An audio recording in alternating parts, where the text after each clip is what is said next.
रहमानिर्रहीम। अस्सलाम वालेकुम प्यारे बच्चों, क्या हाल चाल है जी। आज हमने गुड बाय मिस्टर चिप्स का चैप्टर नंबर 9 जो है वो स्टार्ट करना है। अब इसके अंदर बेटा कुछ इम्पॉर्टेंट पॉइंट्स हैं वो हमने देखने हैं। ये आपको गिनती में तो 1 2 3 से 10 तक लग रहे हैं, लेकिन इनमें से सारे इम्पॉर्टेंट पॉइंट्स जो हैं उनसे रिलेटेड क्वेश्चन नहीं बनते। लेकिन ये इम्पॉर्टेंट पॉइंट्स इसलिए मैंने लिखे हैं कि जब हमने ये चैप्टर पढ़ना है तो आप इनके ऊपर ज़रा थोड़ा फोकस रखिएगा, ताकि आपको स्टोरी भी समझ आ जाए और अगर इनमें से कोई क्वेश्चन आ जाए तो हमें अच्छे तरीके से उसका आंसर भी करना आ जाए। तो ये वीडियो थोड़ी सी लंबी हो जाएगी क्योंकि चैप्टर थोड़ा सा लंबा है।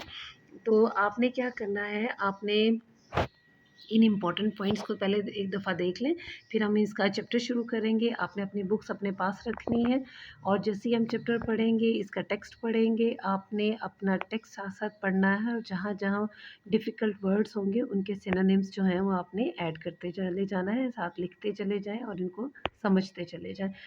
इसमें बेटे जो है इंपॉर्टेंट पॉइंट्स में हमारे पास चेंज ऑफ अकोमोडेशन, यानी यहाँ पे चिप्स जो है वो अपनी मिसेस की डेथ के बाद जो है वो अपना घर बार कैसे चेंज करता है। फिर boys classed him as old, किस तरह से उसकी वाइफ की डेथ के बाद वो अचानक बूढ़ा सा दिखने लग जाता है। नेलर नामी बच्चा जो है वो इसको कैसे बूढ़ा कहता है, इसको गुस्सा कैसे चढ़ता है, इसके लिए फिर वो एल्सबरी चांसलर की एग्जांपल हमें देता है। और फिर उसके बाद बेटे चिप्स के अंदर बहुत मेलोनेस आ जाती है। जाहिर है इतना बड़ा दुख हुआ आया उसकी ज़िंदगी में, तो उस दुख ने उसको कुछ पॉजिटिव ही दिया उसकी पर्सनालिटी में। दैट वाज हिज मेलोनेस, इसकी स्वीटनेस को मेलोनेस भी कहते हैं। फिर इसका जो स्टाइल था रिचुअल ऑफ कॉल ओवर, यानी वो जिस तरह से हाज़िरी लेता था उसका एक स्टाइल बन गया था। उस स्टाइल से बच्चे जो हैं वो कैसे जो महजूज़ होते थे, किस तरह से मिमिक्री करते थे, वो भी हमने इसमें देखना है। स्टूडेंट्स नेम्स इन कोरस, अब इसमें ये भी है कि ये इतना अपने स्टूडेंट्स के साथ प्यार और इसका इतना अच्छा रिलेशनशिप था कि ये बच्चों के जब ये कॉल ओवर करता था या उनकी हाज़िरी लेता था तो फिर उनके नाम उसको याद हो जाते थे। उसके बाद है कामनेस एंड पोइस, यानी इसकी पर्सनालिटी में जो है वो बहुत ही ठहराव आ गया था। फिर बोर्ड्स जो है बेटे ये अफ्रीकन जो लोग हैं इनके बारे में यहाँ थोड़ा सा जो है वो हमें डिस्कशन मिलती है, जिसमें वो कहते ये हैं कि ये कोई यानी अफ्रीकन लोगों के हक़ में नहीं बात करता, उनकी स्ट्रगल की बात नहीं करता, लेकिन उनकी जो सिमिलैरिटी थोड़ी बहुत अंग्रेज़ी हीरोज़ के साथ मिलती है वो उसकी बात करता है। लॉयड जॉर्ज बेटे एक ऐसा कैरेक्टर है जो कि इनके स्कूल के फंक्शन में एक गेस्ट ऑफ ऑनर बन के आया था और किस तरह से फिर चिप्स के साथ उसकी जो है वो फ्रैंकनेस चिप्स अपनी शो करता है और कैसे लॉयड जॉर्ज जो है वो इसके साथ अपनी अफेक्शन को शो करता है। ये सारे पॉइंट्स हैं। अब टेक्स्ट निकालिए बेटा, टेक्स्ट पढ़ते हैं जी। Chips changed his more commodious apartments in school house for his old original bachelor quarters। जो बेटे मेजर पॉइंट है उसको मैंने बोल्ड लेटर में कर दिया है और साथ साथ जहाँ पर भी इन अल्फाज में थोड़ी सी मुझे डिफ़िकल्टी फ़ील हुई वहाँ मैंने साथ ही इनके सिनोनिम्स भी ऐड कर दिए हैं। तो आपने साथ साथ पढ़ना है, साथ साथ इनके सिनोनिम्स भी देखते हैं कि जैसे ही जो है चिप्स चेंज्ड हिज मोर कमोडियस अपार्टमेंट्स। अब यहाँ पे ये chips life after Catherine's death, इसका यहाँ पे ज़िक्र है कि किस तरह से उसकी ज़िंदगी में चेंज आया बेगम की डेथ के बाद।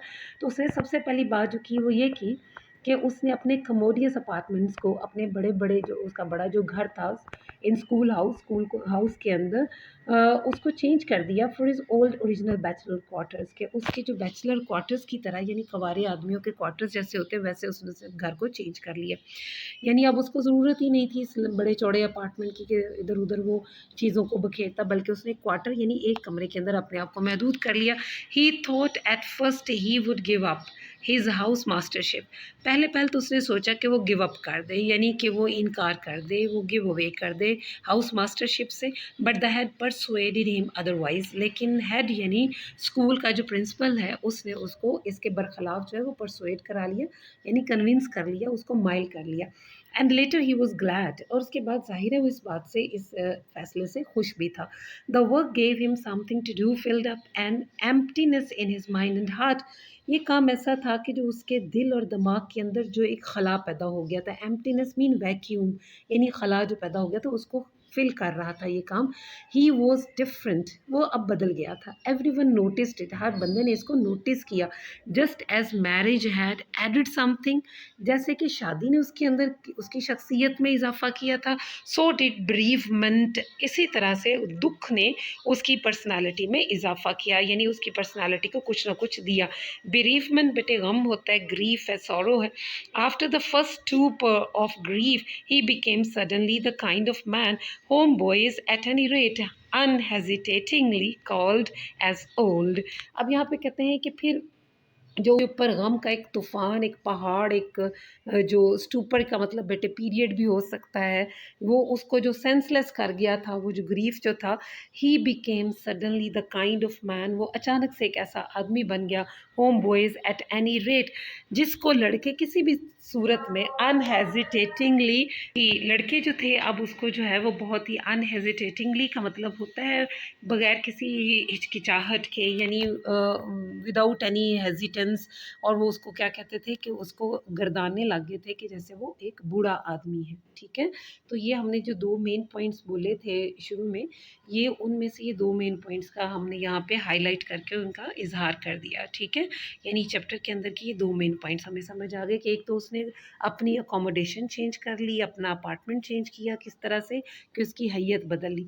फिर दूसरा ये कि उसको लोग जो थे वो अब बूढ़ा समझने लग गए थे।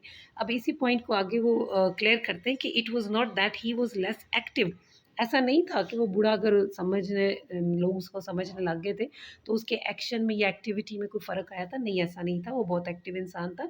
ही could still knock up a half century on the cricket field, अभी भी वो क्रिकेट के मैदान में जो है वो आधी सेंचुरी बना सकता था। Nor was it that he had lost any interest और कीनेस इन हिज वर्क, ना ही ऐसा कोई काम मसला था कि उसने अपने काम के अंदर किसी दिलचस्पी का या किसी पैशन का जो है वो उसमें कमी का इजहार किया हो। Actually to his hair had been greying for years, हुआ ये था कि कई सालों से उसके बाल सफ़ेद हो रहे थे। Yet now for the first time people seem to notice it, लेकिन अब ये हुआ कि पहली दफ़ा लोगों ने इस बात को महसूस करना शुरू किया था। ही वॉज 50, अगरचे सिर्फ 50 साल का था। Once after some energetic fives during which he had played as well as many a fellow half his age, he overheard a boy saying not half bad for an old chap like him. अब वो कहते हैं कि एक दफ़ा जब वो अपनी बहुत ही एनर्जेटिक फाइव्स, यहाँ पे बेटे फाइव से मुराद ये भी हो सकता है कि ये टेंस ट्वेंटीज़ और इस तरह से करके जब बात होती है तो माइट भी ये 50s की बात है कि 50 रन्स बनाए, या हो सकता है कि 5 रन्स बनाए हों, during which he had played as well as many a fellow half his age, और वो इस तरह से उसने बनाए थे कि उसके उम्र से आधी उम्र के लोग जो हैं वो शायद ऐसा खेलते हों। ये ओवरहर्ड, उस वक्त उसने ओवर हियर किया, यानी उसने सुन लिया, अब बॉय सेइंग, एक लड़के को कहते हुए, not half bad for an old chap like him, यानी बुरा नहीं है इस किस्म के बूढ़े आदमी से इस किस्म की परफॉर्मेंस, यानी कि ये इस किस्म की परफॉर्मेंस जो है, इस किस्म का बूढ़ा बंदा जो है वो उसके लिए बुरी नहीं है। यानी ये बात जो थी वो चिप्स को जब पता चली तो क्या हुआ, Chips when he was over 80 used to recount that incident with many chuckles. अब चिप्स जो है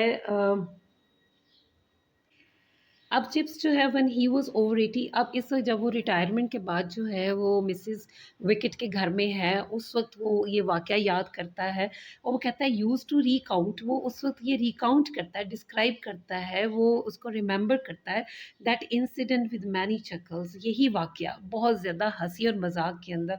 ओल्ड एट 50, ए देखो ज़रा, 50 की उम्र में मुझे बूढ़ा कह दिया। It was Naylor who said that.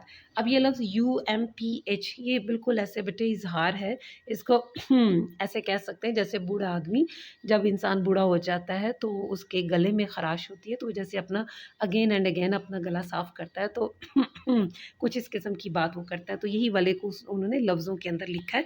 It was Naylor who said that, ये असल में नेलर था जिसने ये लफ्ज़ बोले। And Naylor can not be short of 50 himself. अब यहाँ पे वो कहते हैं कि अब इस वक्त यानी चिप्स ये सोच रहा है कि खुद नेलर इस वक्त 50 से कम नहीं होगा बाय नाउ, अब तक। आई वंडर, मैं हैरान होता if he still thinks that 50 such an age, कि अभी वो यही सोचता है कि 50 की उम्र ऐसी है, यानी ऐसी से मतलब कि बुढ़ापे की एज है। Last I heard of him he was lawyering. अभी पिछले दिनों यानी पिछली दफ़ा जब मुझे उसके बारे में पता चला तो ये पता चला कि वो वकील बन गया है। And lawyers live long. और फिर जैसे अपने आप से ये कहता है कि जो वकील होते हैं इनकी तो उम्र बड़ी लंबी होती है। Look at Halsbury chancellor at 82 and died at 99।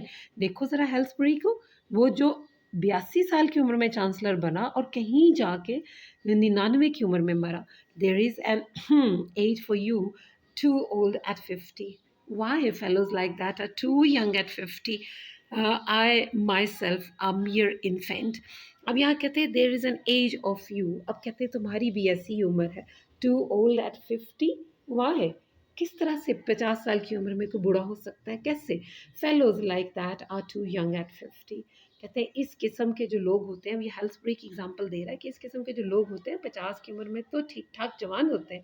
I was my self a मियर infant. अब वो अपने आप को जैसे कहता है कि मैं तो खुद भी एक छोटा सा बच्चा था। ठीक है। इन्फेंट का मतलब होता है बेटे बच्चा या टॉडलर या चाइल्ड। और कहते हैं there was sense in which it was true for with a new century there settled upon Chips mellowness. लेकिन कहते हैं एक तरीके से देखा जाए तो नेलर ने जो बात कही थी वो किसी हद तक सही थी। For with the new century, क्योंकि नए ज़माने के साथ there settled upon Chips a मेलोनेस।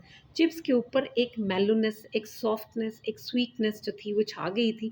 that gathered all his developing mannerisms and his oft repeated jokes into a single harmony, कि जिसने इसके बढ़ते हुए जो मैनरिज्म या इसका जो बिहेवियर था बच्चों के साथ and is oft repeated jokes और इसके बार बार सुनाए जाने वाले लतीफ़े जो थे इनटू अ सिंगल हारमोनी, उनको एक यकसानियत में लिया है, इनको एक लाइन पे उनको लिया है। No longer did he have those slight and occasional disciplinary troubles। अब ज़्यादा उसके साथ वो बहुत हल्का फुल्का या कभी कभार होने वाला जो डिसिप्लिनरी ट्रबल से मुराद बेटे ये नज़्म ज़ब्त में जो थोड़ी बहुत उसके अंदर गलती थी, वो कहते हैं अगर हो भी जाती थी और फील डिफरेंट कि वो जैसे डिफिडेंट है, जैसे वो इनसिक्योर हो जाता था about his work and worth, अपने काम और अपनी वैल्यू के बारे में, अब ऐसा नहीं होता। He found that his pride in Brookfield reflected back. उसने महसूस कर लिया, उसने पा लिया कि जो ब्रुकफील्ड के ऊपर उसका प्राइड है, उसका फ़ख्र है, वो अब उसको उसकी कीमत अदा कर रहा है। रिफ्लेक्टेड बैक यानी मिरर बैक हो रहा है, उसको कीमत दे रहा है।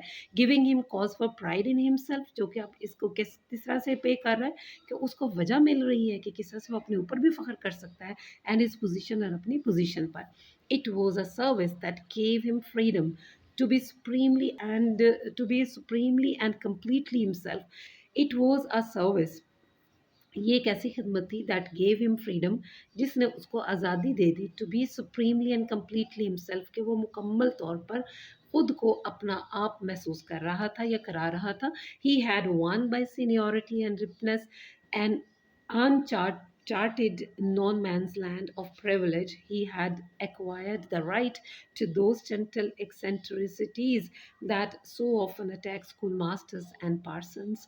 अब कहते हैं ही हैड वन, उसको मिल गया था, यानी उसने जीत लिया, उसको मिल गया बाय सीनियोरिटी, एक तो सीनियर होने की वजह से, एंड रिपनेस और अपनी मेचोरिटी की वजह से, and uncharted no man's land of privilege, उसको एक बहुत ही डिफरेंट सी और एक ऐसी कि जो किसी भी इंसान के नसीब में ऐसी इज्जत शायद ही हो, उसको वो मिल गई थी। He had acquired the right to those gentle eccentricities. अब वो हासिल कर चुका था उस किस्म की डिफरेंट सी अजीबो गरीब से हकूक़ को that so often attack school masters and Parsons. वो ऐसे हकूक़ थे जो अक्सर औकात स्कूल मास्टर्स और मजहबी लोग जो थे वो हासिल कर लेते थे, यानी with the passage of time उसकी वर्थ में, उसकी इज़्ज़त में, उसके रख रखाव में फ़र्क आया। फिर साथ साथ उसको अपनी जो डिसिप्लिनरी प्रॉब्लम्स थी उनको ओवरकम करना आ गया। फिर उसकी जो कि वर्थ बन गई थी, इसलिए उसके कॉन्फिडेंस में भी इजाफा हो गया। ठीक है। इस तरह से उसकी पर्सनालिटी में एक बहुत ही डिफरेंट लेकिन स्वीट चेंज आया। अब उसके बाद कहते हैं ही वोर his gown till it was almost too tattered to hold together, and when he stood on the wooden bench by big hall steps to take call over, it was with an air of mystic abandonment to ritual। अब कहते हैं ही वोर his gown till it was almost two tattered. वो ऐसा gown पहनता था, यानी जिस ऐसे स्कूल मास्टर्स होते हैं पुराने, अपनी चीज़ों को चलाते रहते यहाँ तक कि वो फटने वाली हो जाती है, ऐसे ही पार्सन्स होते हैं, मजहबी जो पादरी वगैरह होते हैं। तो कहते हैं कि उसका गाउन भी ऐसे ही फट गया था, यहाँ तक कि वो बिल्कुल ही टैटर्ड यानी टॉर्ड कंडीशन में था, ऐसे ही फटा पुराना था, टू होल्ड टुगेदर कि वो अपना आप भी बरकरार नहीं रख पा रहा था। And when he stood on the wooden bench, जब वो वुडन बेंच के ऊपर यानी लकड़ी के बेंच पे खड़ा होता, by big hall steps to take hall over, के बड़े हॉल में जाकर वो बच्चों की हाजिरी ले, it was with an air, तो एक ऐसे अंदाज में ये सारा काम होता, ऑफ मिस्टिक अबेंडनमेंट, जैसे एक बहुत ही रूहानी किस्म की उसके अंदर एक तरीक़ाकार आ गया टू रिचुअल, के अपनी रसूमात को किस तरह से ये जो है वो अदा किया जाता है, या अपनी रसूमात को किस तरह से डिफरेंट वे में परफॉर्म किया जाता है।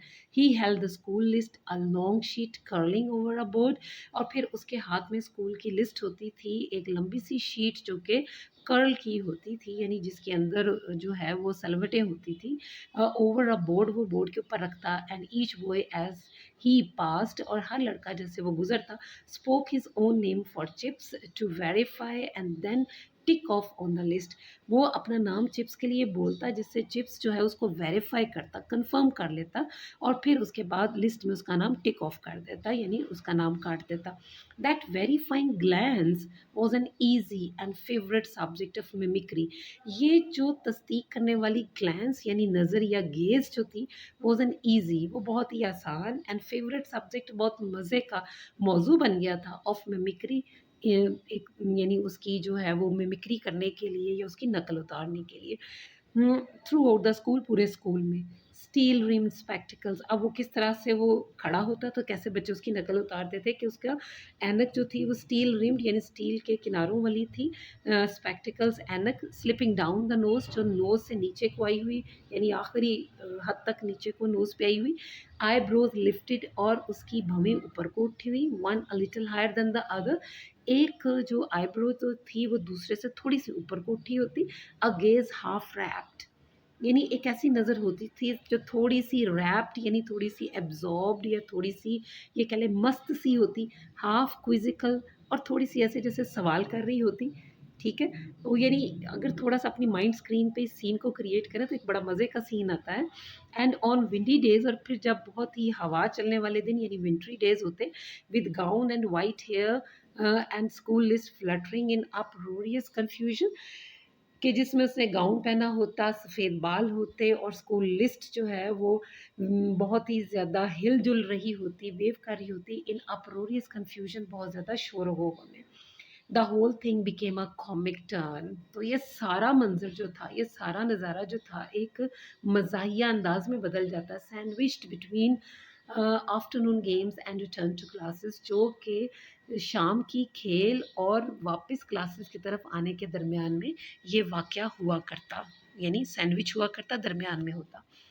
फिर अगला बेटे पॉइंट जो हमने इम्पोर्टेंट पॉइंट देखा था, उसमें ये था कि उसने किस तरह से बच्चों के नाम याद किए हुए थे। ये चैप्टर के आगे बेटा एक पैराग्राफ नेक्स्ट आता है, इसको भी मैंने थोड़ा सा बोल्ड लेटर में स्टार्ट में लिखा है। Some of those names in little snatches of a chorus recurred to him ever afterward without any effort of memory.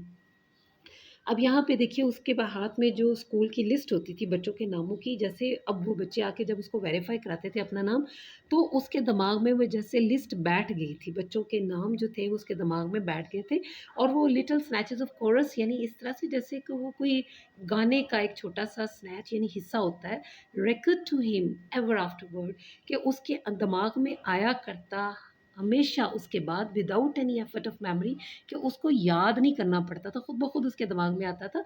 और उसके बाद बेटे आगे उसके जो स्टूडेंट्स के नाम हैं, जिसमें Ainsworth, Atwood, Avonmore, Babcock, Baggs, Barnard, Bassenthwaite, Battersby, Beccles, Bedford, Marshall, Bentley, Best, et cetera etcetera.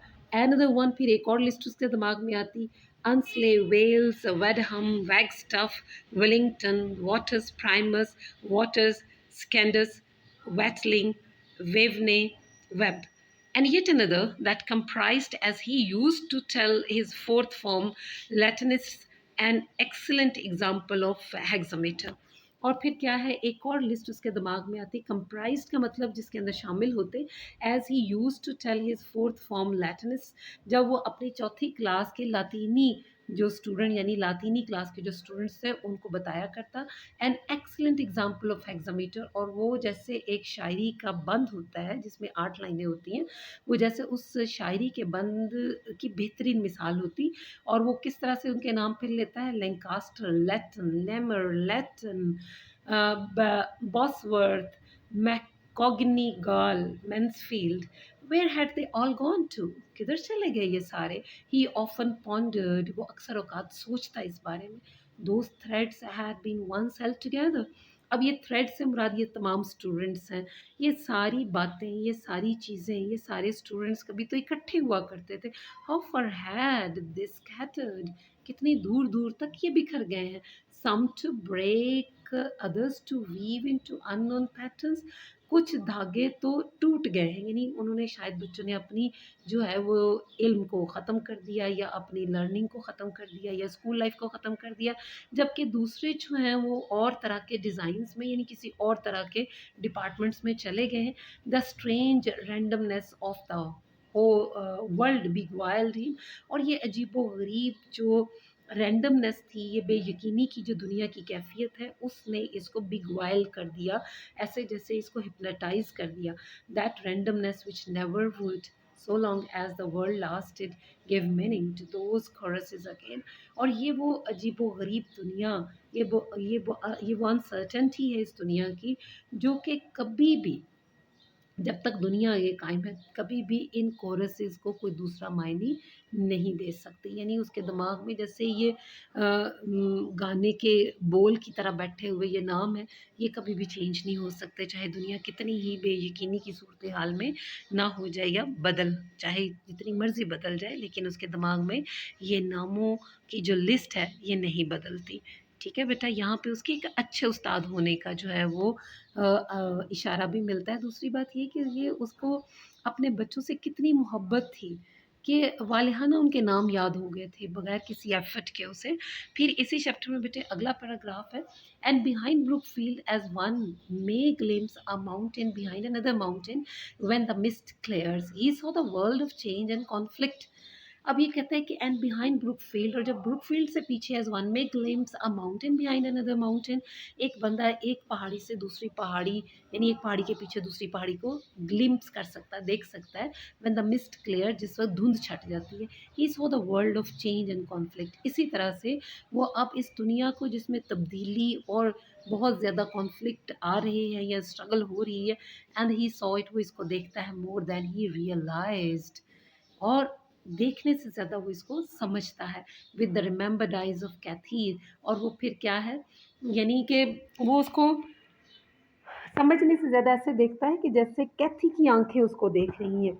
She had not been able to be with him all her mind, वो इस काबिल तो ना हो सकी कि वो अपना सारे का सारा जो माइंड था, इंटेलिजेंस थी, वो इसको बिक्विथ कर जाती, इसको दे जाती। Still less the brilliance of it, लेकिन थोड़ी बहुत जीनियस अपना या उसका जहानत जो थी उसको आ गई। But she had left him with a calmness and poise, लेकिन क्या है कि इसके साथ साथ वो उसको बहुत ही कामनेस एंड पोइस, यानी बहुत ही अमन और बहुत ही मोहब्बत और इज़्ज़त देगी।